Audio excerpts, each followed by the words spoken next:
Assalamualaikum warahmatullahi wabarakatuh. Rahayu Rahayu Sagung dumadi. Awal perselisihan Syekh Siti Jenar dengan Wali Songo, bagian 1.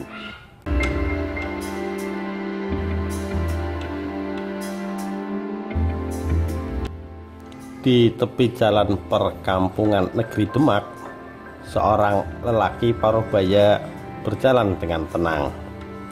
Wajahnya putih memancarkan cahaya, janggut serta cambang berwarna kebiruan.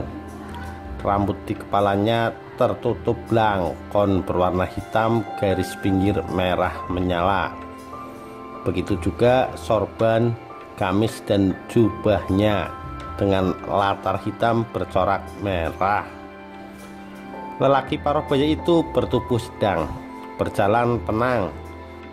Lengan kanannya menggenggam tasbih, seraya mulutnya komat kamit mengumandangkan zikir. Pada kelokan jalan sunyi yang dihiasi semak belukar dan pepohonan kanan kirinya, tiba-tiba muncul 3 orang lelaki berpakaian serba hitam dengan ikat kepala, bertubuh kekar seraya menghadang. "Berhenti Kisanak!" Lelaki bertubuh kekar dan berkumis tebal menyilangkan golok di depan dadanya. "Mengapa saya harus berhenti? Bukankah jalan ini milik Allah? Siapapun punya hak untuk menggunakannya," ujar lelaki berjubah. "Saya tidak mengerti Allah, pokoknya kamu harus berhenti," ujarnya lagi. "Saya sekarang sudah berhenti. Apa yang akan Kisanak lakukan kepada saya? Apakah akan menebas batang leher saya dengan golok itu?" tanya lelaki berjubah dengan tenang. "Benar, saya akan menebas batang leher Kisanak jika tidak menyerahkan uang dan emas yang Kisanak miliki," ancam lelaki berkumis. "Kenapa Kisanak mesti berbuat seperti itu jika hanya menginginkan uang dan emas? Tidakkah uang dan emas itu hanya hiasan dunia yang tidak memiliki arti hakiki bagi Kisanak?" ujar lelaki berjubah. "Jangan banyak bicara. Ayo serahkan uang dan emas pada kami. Jika leher Kisanak tidak mau, kami penggal." "Rupanya Kisanak belum mengenal saya, Ki Kebo Benowo, rampok hebat dari dusun ini," ucapnya. "Saya tidak mengenal Kisanak. Bukankah kita baru hari ini bertemu? Lalu Kisanak mengancam saya untuk memenggal leher dan meminta uang dan emas. Maka untuk itu saya persilahkan jika itu keinginan Kisanak. Penggalah leher saya," ujar lelaki berjubah tetap tenang. "Keparat, mampus kau!"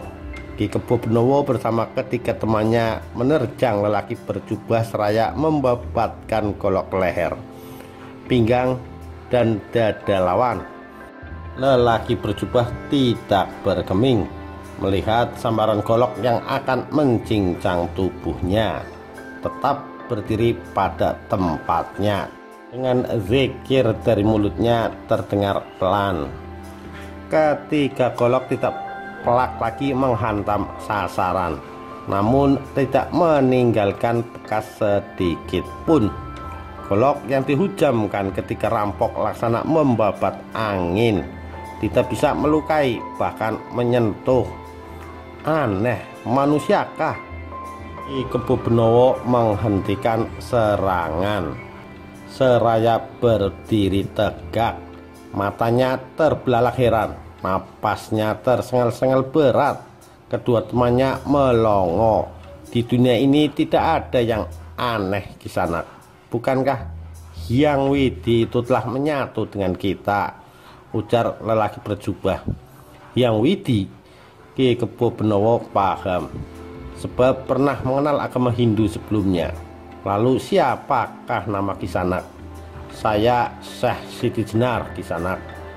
Keinginan yang pertama telah saya penuhi. memenggal. Keinginan kedua uang dan emas. Tengoklah ke seberang jalan. Saya permisi. Saya Siti Jenar membalikkan tubuhnya dan meneruskan langkah. Ki Kebo Benowo beserta ketiga temannya lalu melirik ke seberang jalan. Betapa tercengangnya mereka karena melihat pohon emas dan uang. Emas dan uang, ayo kita ambil. Ketiganya bersorak lalu memburu seberang jalan. Kebo Benowo dan kedua temannya sibuk memunguti daun emas. Seluruhnya diambil dan dibungkus dengan kain. Hahaha, kita pasti kaya dalam waktu singkat, tawa Kebo Benowo. Ki, tidakkah kita aneh pada kejadian ini? Tanya Loro Gempol. Benar juga, dia bisa menciptakan emas dan uang, juga memiliki kesaktian yang sangat hebat. Kebo Benowo membalikkan tubuhnya, matanya mengintai ke tempat Syekh Siti Jenar berdiri. Kemana orang tadi? Oh iya, masa dia bisa menghilang? Loro Gempol mengerutkan dahi, tangannya garuk-garuk kepala. Manusiakah dia? Atau makhluk halus? Kebo Benowo menarik napas dalam-dalam. Aku rasa dia manusia sakti mandraguna. Sebaiknya kita berguru padanya agar memiliki kesaktian.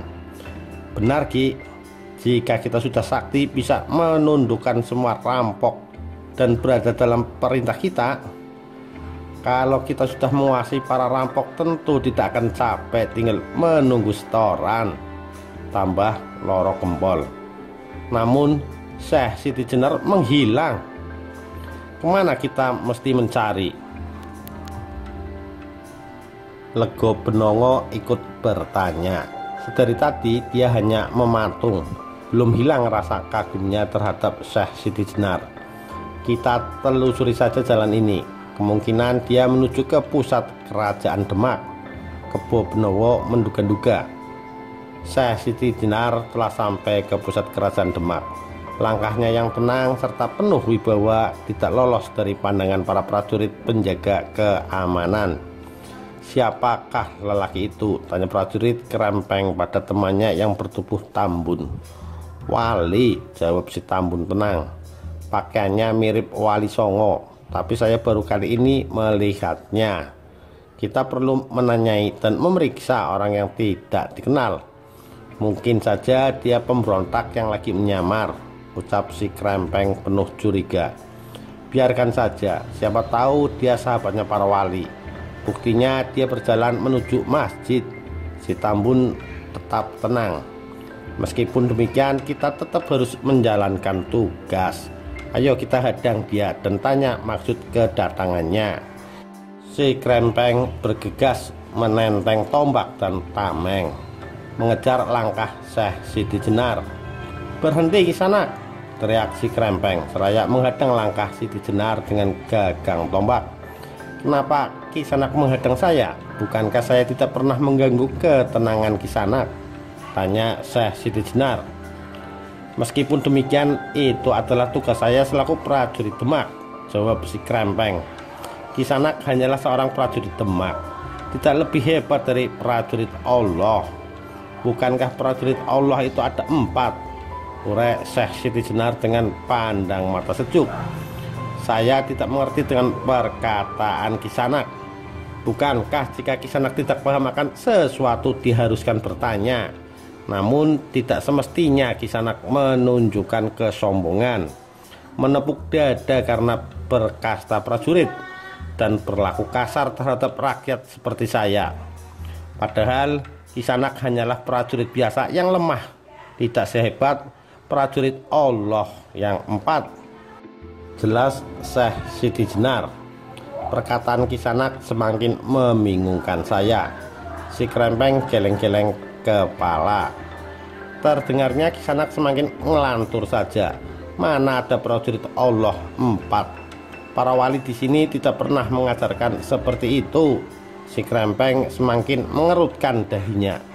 Jika para wali tidak mengajarkan, maka saya akan memberitahu Kisanak. ujar Syekh Siti Jenar tersenyum. Saya tidak mungkin mempercayai Kisanak, kenal juga baru sekarang. Saya lebih percaya kepada para wali yang telah mengajarkan agama dengan baik dan bisa dipahami. Si Krempeng garuk-garuk kepala, lalu keningnya mengerut lagi. Apakah Kisanak mesti belajar pada orang yang sudah dikenal saja? Padahal kebenaran bisa datang dari siapa saja dan dari mana saja, baik yang sudah dikenal ataupun tidak dikenal oleh Kisanak. Karena ilmu Allah sangatlah luas. Meski seluruh pohon yang ada di dunia ini dijadikan penanya serta laut sebagai tintanya, tidak akan sanggup mencatat ilmu Allah. Sebab itu ilmu yang dimiliki manusia hanyalah sedikit. Seandainya Kisanak berada di tepi samudra lalu mencelupkan jari telunjuk, setelah itu diangkat kembali, maka tetes air yang menempel di ujung telunjuk itulah ilmu yang dimiliki Kisanak, terang Syekh Siti Jenar seraya menatap si Krempeng. Jika demikian berarti Kisanak sudah meremehkan saya. Padahal saya tidak bisa diremehkan oleh rakyat seperti Kisanak. Saya prajurit Demak, sudah diberi ilmu oleh para wali. Kisanak beraninya menyebut-nyebut prajurit Allah yang tidak pernah para wali ajarkan. Kisanak telah menciptakan ajaran yang keliru. Si Krempeng berbicara agak keras. Raya keningnya semakin mengerut, kebingungan menanggapi perkataan Syekh Siti Jenar. Kisanak tidak bisa menganggap saya keliru jika belum paham pada perkataan tadi. Syekh Siti Jenar tetap tenang. Ketidakpahaman Kisanak yang memicu kesombongan dan kedengkian akan sesuatu. Padahal apapun yang saya katakan bisa dibuktikan. Prajurit Allah yang 4 bisa saya datangkan di hadapan Kisanak dengan keperkasaannya, ujar Syekh Siti Jenar tersenyum tipis. Omong kosong. Coba mana prajurit Allah yang 4 tadi? Buktikan jika memang ada. Si Krempeng semakin pusing dan jengkel, giginya menggeretak. Kisanak tidak akan takut menghadapi 4 prajurit sekaligus. Maka saya cukup datangkan 1 saja. Itu pun hanya sebuah pelajaran untuk Kisanak. Syekh Siti Jenar mengangkat tangan kanannya ke atas. Mana? Ayo datangkan, tantang si Krempeng. Datanglah prajurit Allah yang bernama Angin. Berilah dia pelajaran agar tidak angkuh dan sombong. Itulah ucapan Syekh Siti Jenar. Ah, tolong! Si Krempeng berteriak seraya tubuhnya melayang di udara diterpa angin yang sangat kencang, lalu jatuh di atas semak-semak. Itulah salah satu prajurit Allah. Syekh Siti Jenar masih berdiri dengan tenang. Matanya yang sejuk dan tajam memandang si Krempeng yang kepayahan dan masih terbaring di atas semak. Maafkan teman saya Kisanak. Si Tambun mendekat penuh hormat. Sejak tadi pun saya memaafkan teman Kisanak, namun dia tetap berlaku sombong dan menantang pada kekuasaan Allah. Sudah selayaknya diberi pelajaran agar menyadari kekeliruan, terang Syekh Siti Jenar seraya melirik ke arah si Tambun. Terima kasih, Kisanak telah memaafkan teman saya. Bolehkah saya tahu nama Kisanak? Si Tambun bertanya. Kenapa tidak? Karena nama itu hanya sebuah sebutan, asma dan bukan af'al. Orang menyebut saya Syekh Siti Jenar, terang Syekh Siti Jenar tenang. Oh ya, si Tambun mengerutkan kening mendengar ucapan yang kurang dipahaminya. Gendut, tangkap lelaki asing itu. Ia memiliki ilmu sihir, teriak si Krempeng seraya bangkit dari semak-semak.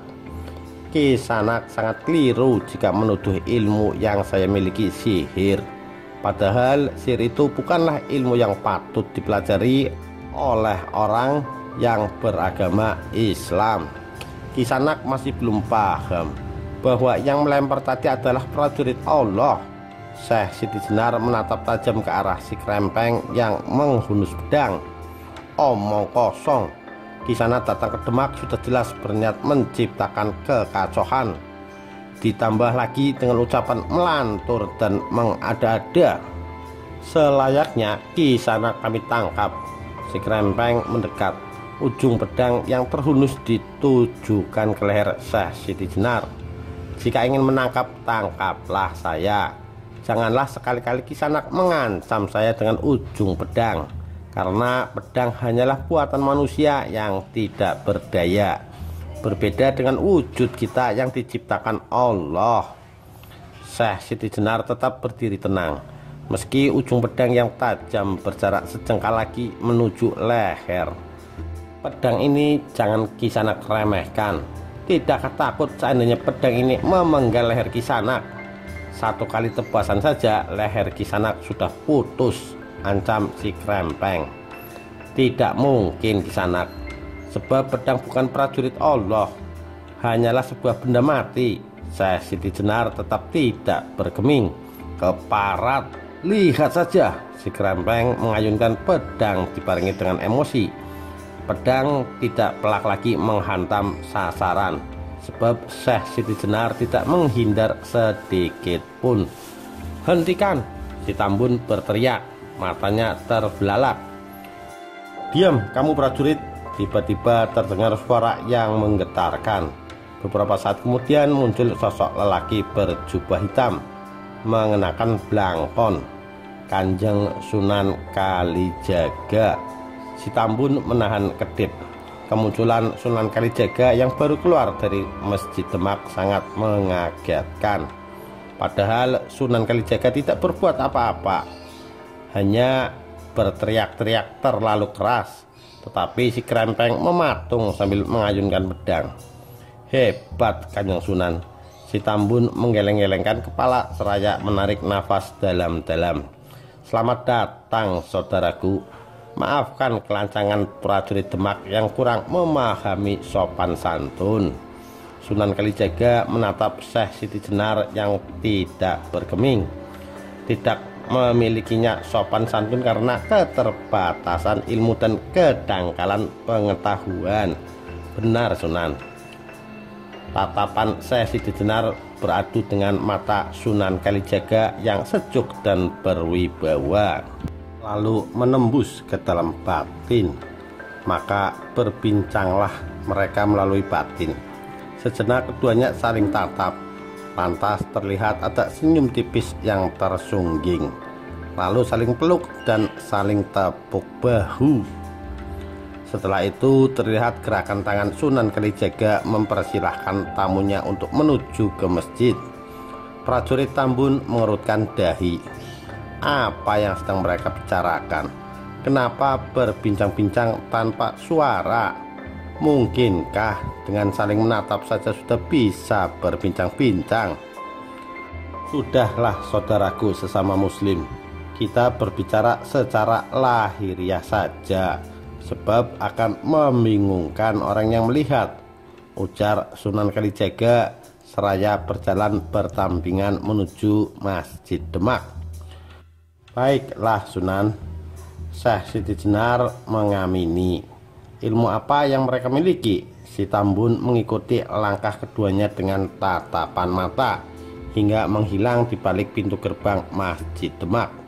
Lalu tatapan matanya berputar ke arah temannya yang baru saja bisa menggerakkan tubuhnya.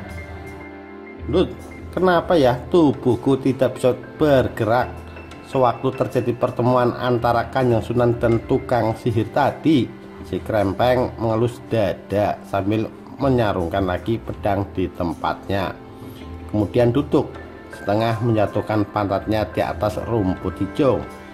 Kakinya dilentangkan, nafasnya ditarik dalam-dalam. Itu semua pengaruh ilmu yang mereka miliki. Kita sebagai prajurit biasa tidak mungkin bisa mencapai ilmu para wali. Berbincang-bincang juga cukup dengan tatapan mata. Orang lain tidak bisa mendengar apa yang sedang mereka bicarakan. Sangat hebat. Si Tambun garuk-garuk kepala. Otaknya tidak sanggup memikirkan apalagi menganalisis perilaku Syekh Siti Jenar dan Sunan Kalijaga. Dut, sebenarnya apa yang terjadi ketika saya jadi patung? Si Krempeng masih belum paham. Kenapa si tukang sihir itu disambut baik oleh Kanjeng Sunan Kalijaga? Bukankah kita tidak boleh mempelajari apalagi mengamalkan ilmu sihir? Hukumnya musyrik. Si Krempeng memijit-mijit keningnya. Tentu saja sihir itu musyrik dan tidak boleh dipelajari. Hanya saya tidak yakin kalau yang dimiliki oleh Syekh Siti Jenar itu ilmu sihir, jawab si Tambun mencoba memprediksi. Lantas ilmu apa lagi kalau bukan sihir? Lagi pula pembicaranya melantur. Dia bilang Allah saja punya prajurit. Itu aneh. Para wali saja tidak pernah mengajarkan. Si Krempeng garu-garu kepala. Sudahlah, kita tidak boleh berburuk sangka. Mungkin ilmu yang kita miliki belum cukup untuk memahami Syekh Siti Jenar, terang si Tambun seakan tidak peduli. Silahkan masuk saudaraku, inilah masjid tempat kami berkumpul dan beribadah, ujar Sunan Kalijaga seraya mendampingi Syekh Siti Jenar memasuki Masjid Demak. Terima kasih. Syekh Siti Jenar berjalan berdampingan dengan Sunan Kalijaga menuju ruangan tengah masjid, menghampiri wali 8 yang sedang berkumpul. Selamat datang Syekh, sambut Sunan Bonang, menyodorkan kedua tangannya menyalami. Silahkan, siapakah Syekh ini? Tanya Sunan Muria. Syekh Siti Jenar tidak menjawab, lalu menatap mata Sunan Kalijaga, menembus batinya seraya berbincang dengan batin. Syekh, tidak seharusnya Kisanak berbicara pada wali yang lain menggunakan batin. Pergunakanlah lahiriah Kisanak, karena mereka bukan saya, ujar batin Sunan Kalijaga. Saya kira mereka sama dengan Kisanak. Jika demikian berarti mata batin mereka tuli dan buta. Hanya saudara Sunan yang paham batin saya. Baiklah, jika saya harus berujar syarat lahiriah, laksana orang-orang yang tidak paham akan dirinya. Sudahlah, saya saudaraku, batin kita tidak harus berbicara seperti itu, karena mereka bukan kita, kita bukan mereka. Punya cara masing-masing untuk memahami tentang wujud, maujud, dan Allah. Mereka berlaku layaknya orang kebanyakan. Apa yang sedang saudara bicarakan Sunan Kalijaga dan Syekh Siti Jenar? Sebaiknya kita kembali pada alam lahiriah. Sunan Bonang memecah keheningan. Sebab yang hadir di sini bukan hanya saudara berdua, ada yang lain. Baiklah, Kanjeng Sunan Bonang, ujar Syekh Siti Jenar. Lalu dia duduk bersila di samping Sunan Kalijaga. Siapakah sebenarnya Syekh ini? Apakah termasuk para wali seperti kita-kita ini? Tanya Sunan Gunung Jati. Saya Syekh Siti Jenar. Lalu melirik ke arah Sunan Kalijaga seraya kembali ingin berbincang menggunakan batin. Jangan, berbicaralah secara lahiriah, itu jawaban batin Sunan Kalijaga. Syekh Siti Jenar mengangguk seraya meneruskan perkataannya.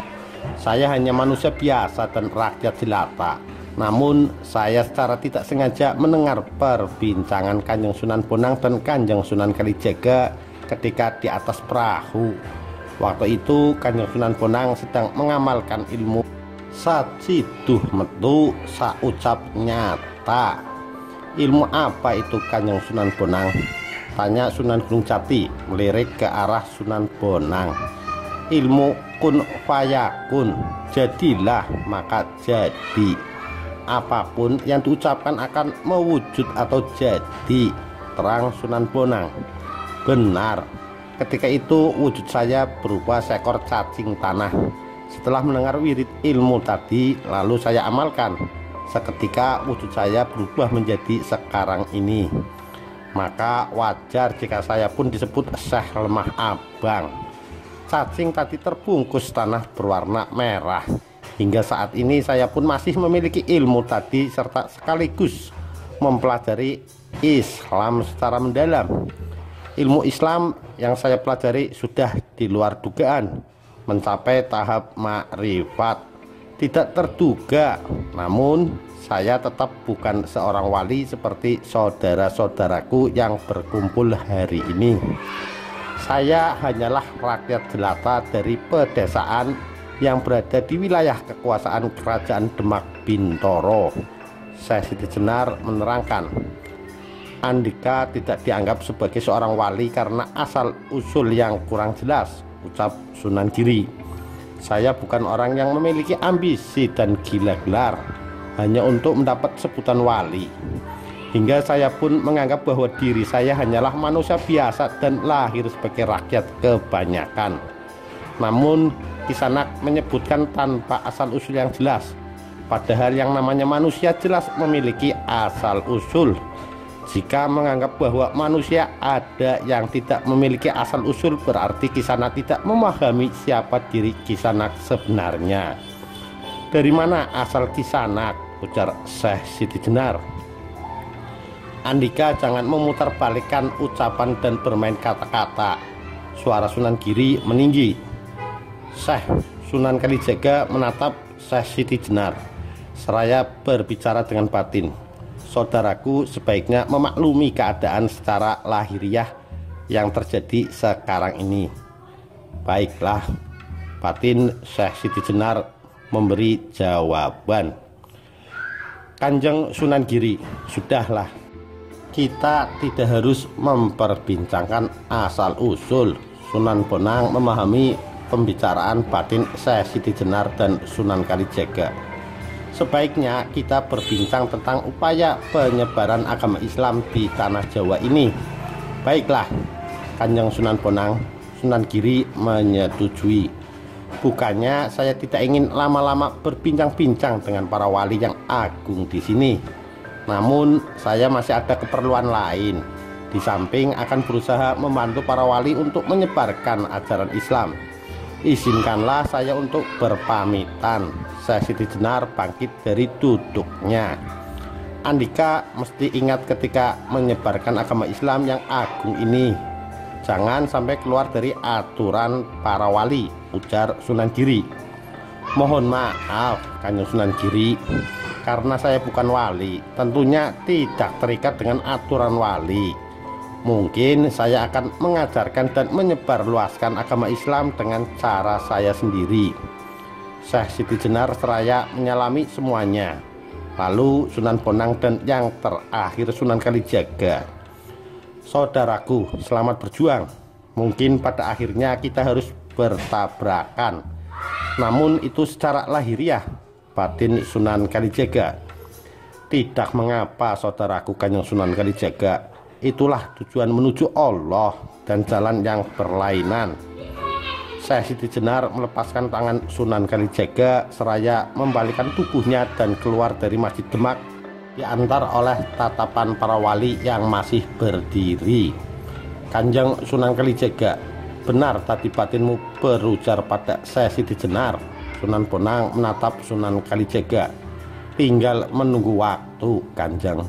Itu semua kehendaknya, jawab Sunan Kalijaga. Kanjeng Sunan Bonang, Kanjeng Sunan Kalijaga, apa maksud pembicaraan Andika berdua? Tanya Sunan Giri.